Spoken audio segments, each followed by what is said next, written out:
อ้าวเอาแล้วพ่อกันอีเรียบบัดนี้มาเฮ็ดช่างมาเฮ็ดตัวนี้แหละพอกันแล้วพอกันแล้วบัดไก่สิแล้วคิดว่าเอาสร้างมาที่ทางใดคนเฮาเองนี่คนเฮาเองไปกันนะเจ้าเก่าเจ้าเดิมสบายดีเด้อเด้อเป็นได้รู้สึกว่าแบนๆครั้งนี้อยากอ่อนบ่เด้ออยากอ่อนมาเบิ่งทางหน้านี่รู้สึกว่านอนอ่อนสบายดีลอยโดยเฮ็ดหยังอยู่นี่เฮ็ดเล่นบ่โอ้บ่มีห้ำกินปกติก็ไปซื้อห้ำมาเนาะไปซื้อข้าวแล้วก็ไปซื้อห้ำกระสอบนึงกระสอบใหญ่นี่เท่าไหร่ก็ตอนน่ะเคยซื้อน่าจะ100,000ฮอดบ่150,000ช็อตเยอะใหญ่ๆค่ะโอ้200,000 250,000สอบใหญ่ๆ250,000ไปพี่น้องนอนที่คุ้มอยู่นะนอนบ่รับบ่อิ่มคือเป็นย้อนอันคำตานี่เนาะเมื่อคืนนี้นอนแล้วนี่วันนี้ไม่ได้นอนตอนไปให้หายโอ้แบบนั้นเป็นจังสั่นเนาะเป็นเมื่อยหนักเจ้าก็ต้องอุ้มไว้นี่ตลอดอุ้มแบบนี้เลยคันอุ้มไว้นี่ฮะเพิ่นรับบ่น่ะโอ้ยให้มันหายอุ้มแบบนี้โอ้เกือบ10จ๊ะเออันเด็กหัวหาวนอนแหละจ๊ะเอน่ะเห็นบ่เห็นใครอยู่บ่เห็นในบ้านนี่คือบ่สนเฮาเลยสบายดีตอนแรกบ่สบายดีตอนแรกเฮ็ดอีหยังอยู่เจ้านี่นี่แล้วเฮ็ดอันนี้แหละซ่อมแปลงสร้างบ่แม่นมันขาดต่อโซนี่ก็เป็นอีกจากมองได้5โมงมันมองต่อจากมองได้แหละยินไว้เมื่อกี้นี่คือกล้องอะไปเพิ่นสิต่อโซจักสติน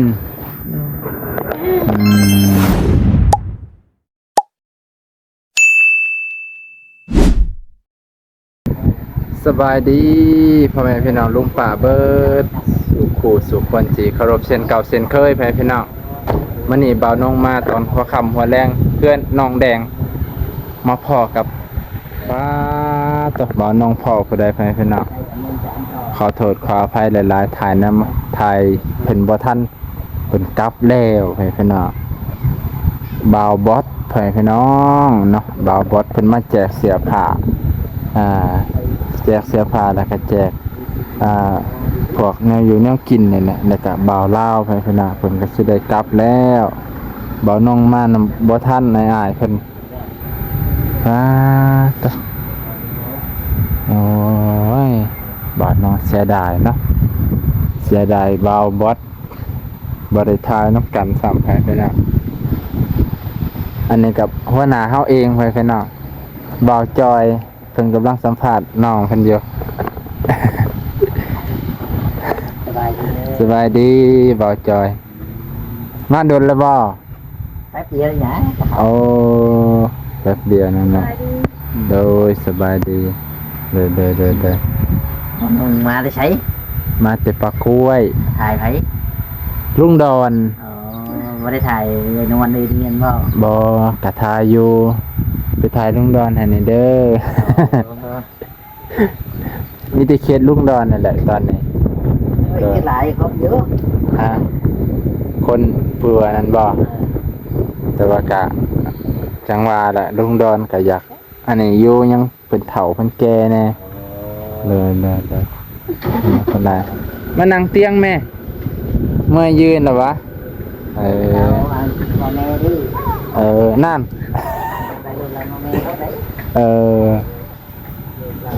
บอกไปอยู่ใครกันกลับมาโดนเติมไปแล้วกลับมาครับแต่มาเยี่ยมมาหยามกันก็ได้มาแต่คำต้องลองอะไรมานี้คำต้องลองทั้งพุ่นบ่โอ้ไปแจกเสื้อผ้านี่โอ้จะดาวคิดจำไรนี่แหละถ่ายยังไม่ได้ลงหมูได้ลงหมดแล้วแน่ลงหมดทัน เอาพี่สิหลายแท้คำต้องลองเนาะโอ้ หลาย โอ้โอ้ เจ๊ใช่ที่นี่ โอเคแฟนพี่น้องตอนนี้เพิ่นกำลังสิกลับแล้วบ่าวบอสเพิ่นกำลังจะกลับกับบ่าวบอสกับบ่าวหยังก็ เขาเพชร บ่าวแพทย์อ๋อ เขาเพชร พาแฝดเด้อ ลูกเพื่อน โอ้ ไปจะถ่ายแล้ว เด้อ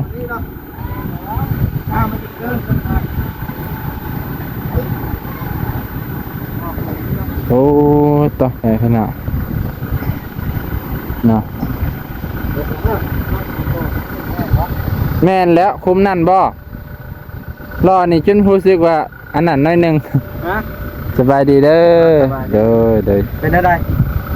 รู้สึกว่าแบนๆครั้งนี้ อย่างอ่อนบ่ เด้ออยากอ่อน โอ้ มาเบิ่งทางหน้านี่รู้สึกว่านอนอ่อน ต้องเติมลมเนาะพอน้องมากับพายคนเดียวบ่ มาผู้เดียว สายเดียว เด้อสายเดียวแท้นี่ เดินรับแล้วเด้อ เด้อเดินทางปลอดภัย มาน เด้อขอบใจหลายๆรถดาวบอส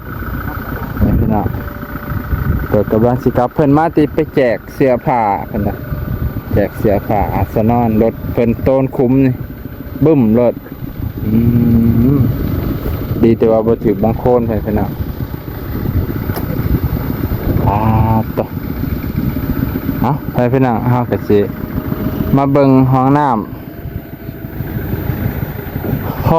ของน้องแดงพี่น้องโอ้ความคืบหน้าเพิ่นไปเรื่อยๆบ่มีหยุดยั้งคือสิเป็นสร้างงอนแหละมาเฮ็ดนะโอ้ยปูนก็หลายเติบพี่น้อง6 9 11 12 15 16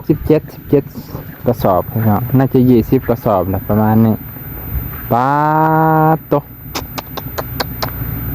สุดยอดอีหลีพี่น้องสุดยอด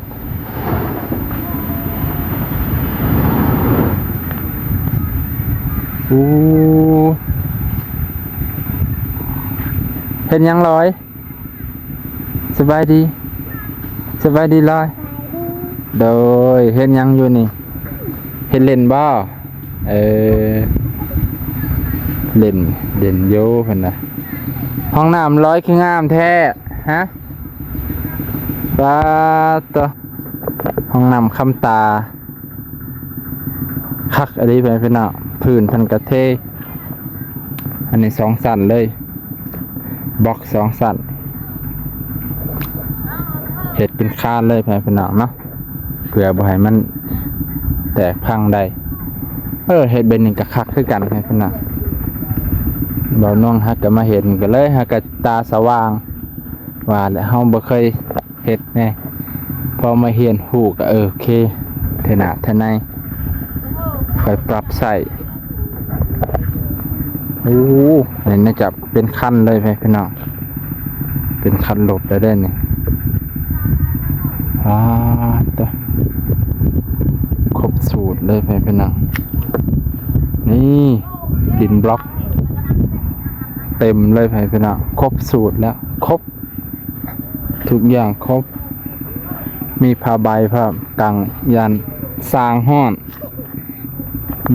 2 4 6 ทอพี่น้อง6 ทอครับคุมละ3เรียงกัน3เลยพี่น้อง3 ทอเลย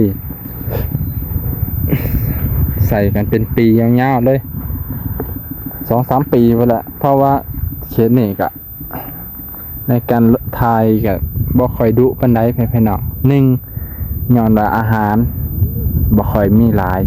คือในเมืองกินกับบ่พออิ่มท้องพี่น้องบ่ได้กินจนเหลือจนล้นก็เลยเรื่องทายนี่เริ่มน้อยบ่าวน้องตามสังเกตคนเขตในเมืองในเขตนอกการถ่ายน้อยย้อนว่าอาหารการกินบ่ค่อยหลาย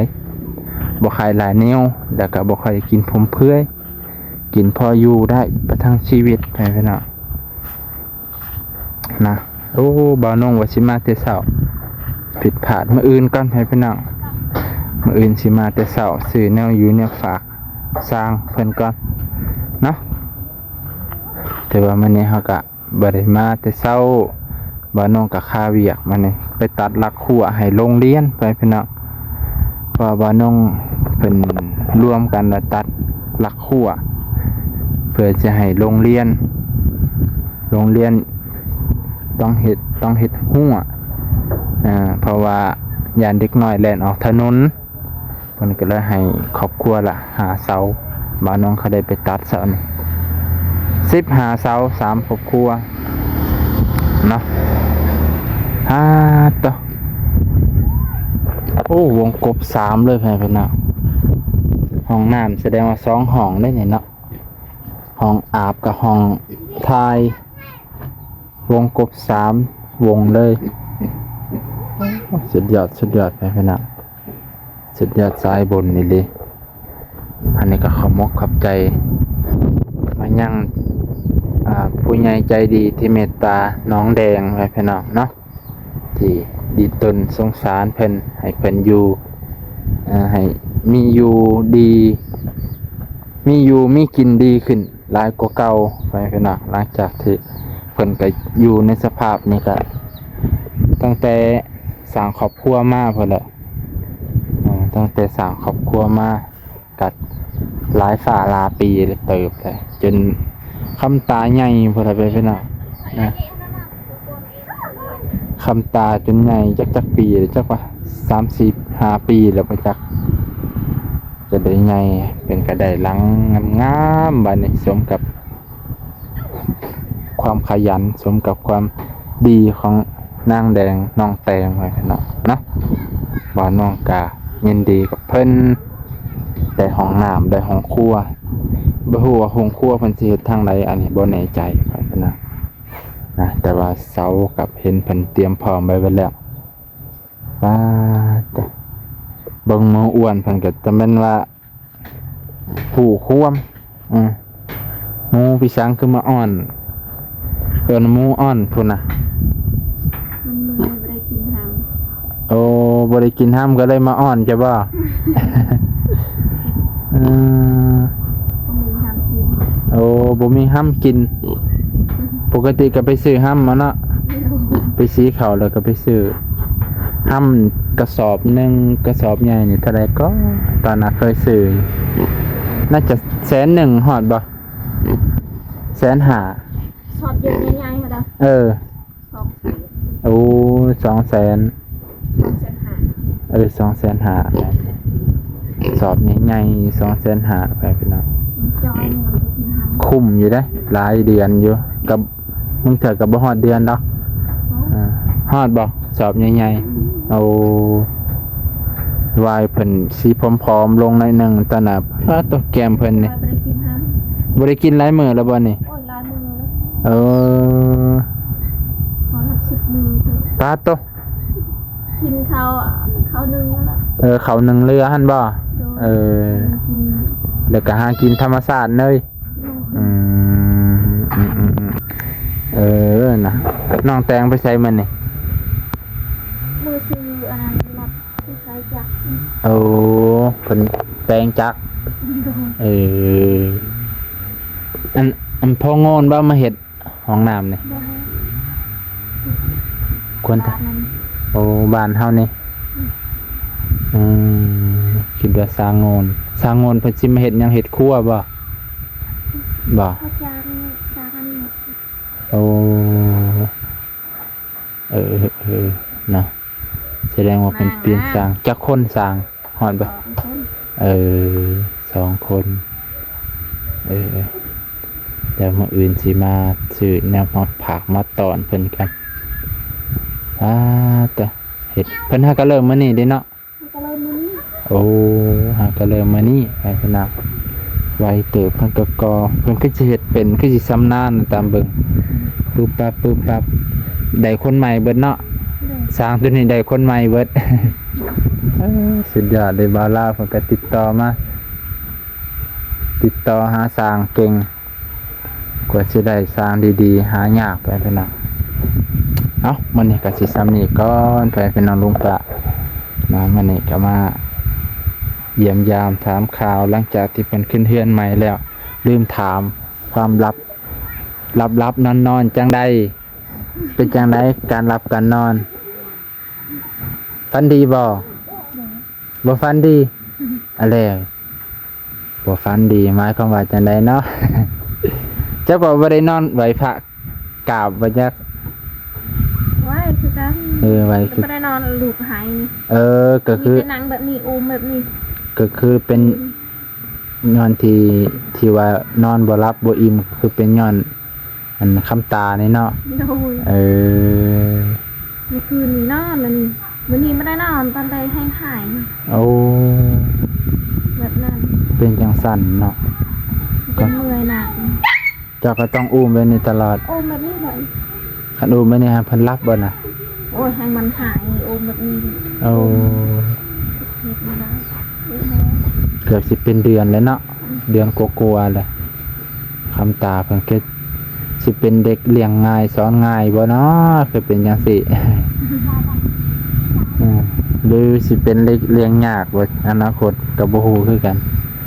เป็นมือเดียวเอาเนาะ ว่านะมีผู้เดียวน้องก็ยังทันใหญ่ไปเป็นน้องเอ้าจังได๋ก็สู้ๆซ้ำคำตาใหญ่เด้อ ข่อยก็บ่เคยเลี้ยงลูกจักเทื่อ มีตาก็ไม่เห็นหลับยัง โอ้ ไม่ได้นอน ตาบ่รับแบบว่ามื้นตลอดเนาะ มีแต่ให้ อืมมีแต่ให้ป้าตกแขนเพิ่นเป็นน่ะ บ้องท้องบางใหญ่ ใช่ปากเป็นยังคือม่วงปากเป็นคือสีม่วง ใช้น้ำมึก เบิ่งคือคนอยากนอนเนาะตาแล้วนะจ๊ะเออันเด็กงัวหาวนอนแหละจ๊ะเอน่ะเห็นบ่เห็นใครอยู่บ่เห็นในบ้านนี่คือบ่สนเฮาเลยนี่เนาะอันบ่แน่ครับจ๊ะเอเห็นบ่เห็นอยู่เป็นน่ะ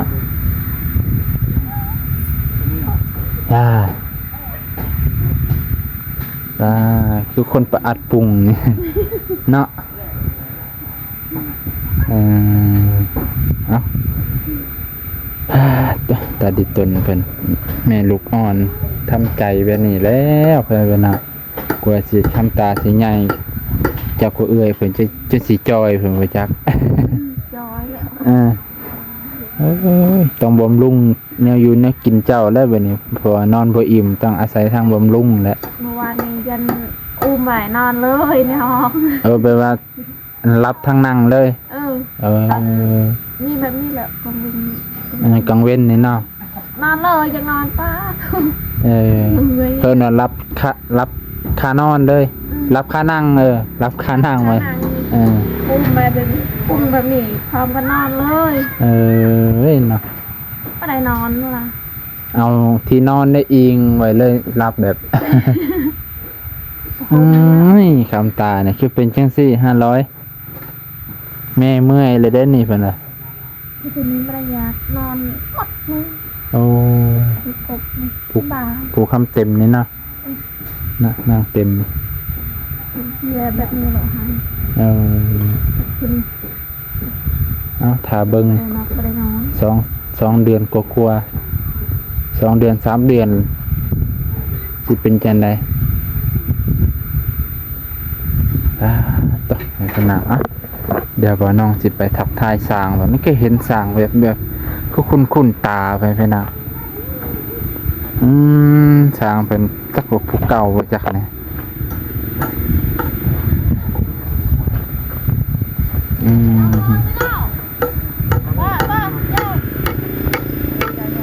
เอ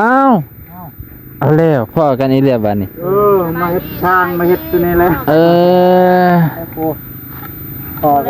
พอกันแล้วบัด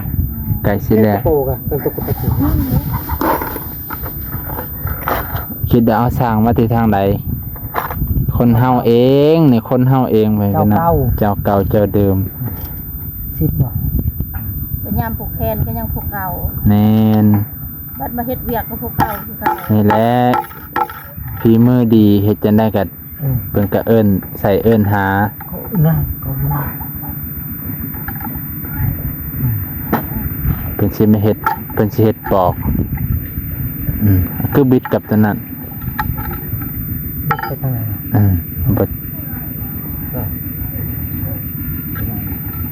ปอกคานห้องน้ำ ก็ พอดีงามห้องน้ำก็เหมาะเจาะต่อพี่น้อง เขาก็ต้องส่ง เด้ พอดีบ่พอดีตัดมาเนาะพอดีเป๊ะ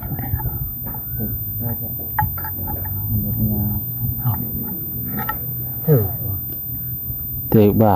ชิป มันก็ถือนี่เบิ่งจะก็10 บาทเบิ่งหนึ่ง10เบิ่งหนึ่งต้อง8แล้วก็10 ต้องหยุด นี่ข้างหนึ่งต้อง8 ครั้งหนึ่ง8ครั้งหนึ่ง10อันนี้มันเฮ็ดเสมอกันมันก็ เนาะ เดี๋ยวว่า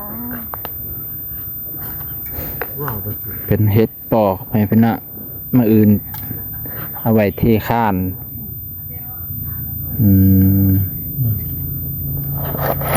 เรื่องนี้ทำไมดูสวัสดีตอนเล็กผม สวัสดีตอนแรก สวัสดีตอนเล็ก เฮ็ดอีหยังอยู่เจ้านี่ นี่แล้วเฮ็ดอันนี้แหละ ซ่อมแปลงสั่ง บ่แม่นมันขาดเลย เอาต่อโซนี่ก็เป็นอีก จากมองไรหามองมัน มองต่อ จากมองไรแหละยินไว้เมื่อกี้นี่ คือช่วงนะไป เพิ่นสิต่อโซจักสตินจักน้อยๆเนี่ยพอดีนะจักพันไว้จักอันนี้ อันนี้ล้าน5เศษ พอได้ตัดฟืนเว้ยคัก ชื่อต่อ7เส้น โอ้ซื้อต่อเพิ่น 7เส้น 10 เซน เล็กล้าน5เส้น55ชื่อไว้ตัดพื้นน้อยๆนะ เนาะพอได้จูดพอได้แน่คัก ไปจุดเองนะ พอได้ ดังหนึ่งข่าวหนึ่งน้ำนั่นแหละ ตัวเพิ่นใหญ่กว่าเด้เนาะโอ้ ตัวนั้น3 ล้านไป 3 ล้าน 4,000 ประมาณนี้อันนี้ประมาณ 2,000 กว่าพอได้ตัดฟืน 2,500นี่เนาะพอได้ตัดฟืนเพิ่นน่ะหาขอต่อเพิ่นน่ะ ได้วะจังน้อยขาดนะเห็นด้วยนะ เห็นหมองรุด เด็กมีเสียงนะตอน ค่อยๆฮะใจเย็น อย่าให้มันเฮ็ดผิดพลาดอันนี้พลาดแล้วต่อข่าวต่อยาวเลย แบบนั้นแหละเอาพิซซ่าดอกนี่ยันมันเสียเวลามันรุดมันขาดนี่ นั่นเด้ ตัวนี้แล้ว บัดสิเห็นมันก็ เห็นเองมันดอก เห็นเองมันบัดสิบ่เห็นหาจังได๋ก็บ่เห็น บินตะก้อง บ่ยอมบ่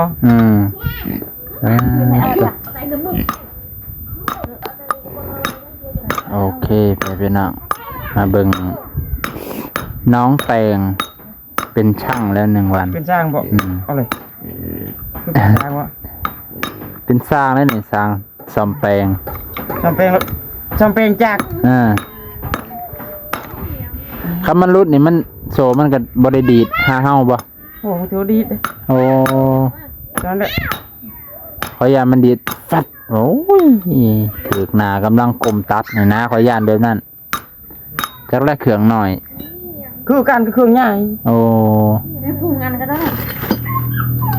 ตะวันจ้าเราแต่จะไม่ต้อง เครื่องหน่อยตัดต้นใหญ่ก็ได้บ่ได้อยู่แต่กระดนบ่ ดู โอ้ ได้ได้หัวนะรัดพืชเกินทางผักไปพี่น้อง ดูไก่ ก็เย็นพอดีมานี่ก็บ่ได้เย็นแหละฮ้อนมันนี่ฮ้อนแห้งฮ้อนกว่าเมื่อวาน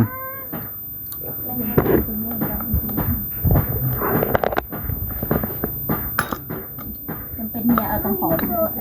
ต่างก็โตหอมกันเป็นหัวใจ สร้างเวียดนะบ่ สร้างเวียด สร้างเวียดอะไรเหรอ มื้ออื่นนี่จะได้กินผูกแขนที่เป็น มื้ออื่นบ่ บ่ คือข้าววันเนาะ ถึก2บอล บ่ได้2บอลนะ งานอีหยังน่ะผูกแขนได้ซื่อ แทนคุณเพื่อนใหม่นี่เด้ เออ เฮ้ย หานมาไปจีน ห่านนํบ่เออ อยู่ในภาษา โอเคไปพี่น้องตอนแรงหัวค่ำเฮาก็สิได้กลับก่อนให้พี่น้องมานี่มาเยี่ยมยามน้องแตงน้องแดงเนาะตอนค่ำทางเพิ่นก็ยังบ่เมื่อไปพี่น้องเกือบ3 โมง4 โมงแล้วเพิ่นก็ยังบ่ได้กลับเพิ่นมาเฮ็ดคานไว้น่าจะมื้ออื่นเอาไว้เทให้แล้วคิดว่าเอ้าให้พี่น้องมานี่สิจบเพียงเท่านี้ก่อนเด้อ